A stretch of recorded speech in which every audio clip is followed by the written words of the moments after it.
So I'm still at home and I'm still stuck and I'm still very positive with COVID. So I'm just kind of hanging out here in the bedroom like I usually do.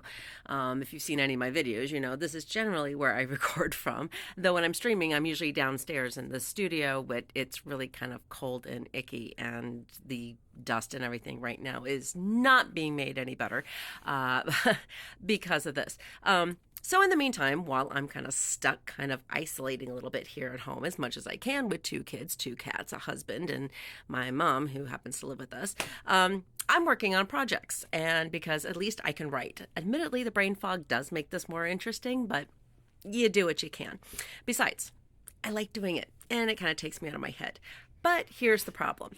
First of all, when you're neurodivergent, sometimes with that wonderful executive dysfunction, it gets really hard to start. And so once you start and actually things start to move and flow and ideas start to come with and everything else, it's amazing. All of a sudden, all the stuff pours out and you can kind of keep it all together and you can translate, stuff like this.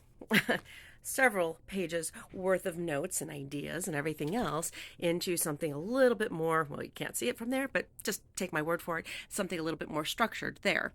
Now, a lot of times I've gotten better. I guess not a lot of times, but I've gotten better over the last year or so as I've really tried to focus on this. That when I kind of get into that really dysfunctional state, I try to reach out for help.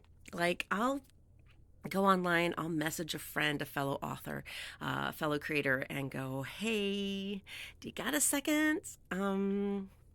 I got this idea. I can't get this out of my head. I can't get off this loop.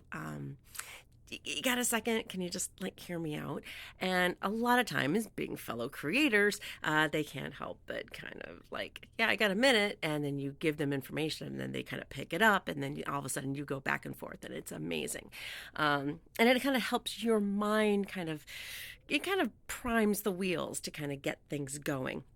Well, I just had a session with a fellow friend, and we just spent, I don't know, 3 hours just going back and forth about this idea. I'm working on a project. He's actually a part of it. We're working, about 5 of us are working individually, but it's going to be for one overall project. It's going to be so cool. I cannot wait for you guys to see this eventually. But so he knew what the project was about. He knew what the assignment was because he's working on it too. He's working on his own version. And so I kind of reached out and I said, "Look, I know this story inside and out that I'm working off of. I have all this information, all these things I've put together, but I can't seem to pull it together and translate it into an actual module scenario kind of setting and really kind of bring it down and condense it to where it really needs to be." And he was very nice.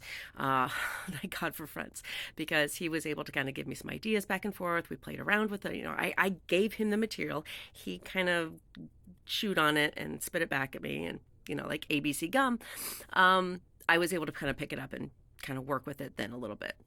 So it really kind of came together. And the more that my brain and my functioning really kicked in through the brain fog of COVID, through just general dysfunction, the executive dysfunctioning, we were able to kind of really pull together. And the more I did, the less he needed to, and he was able to pull back and just kind of cheer me on. I mean, it's really when you can find friends and fellow creatives to know how to do that or just kind of pick it up naturally, it is a blessing beyond anything.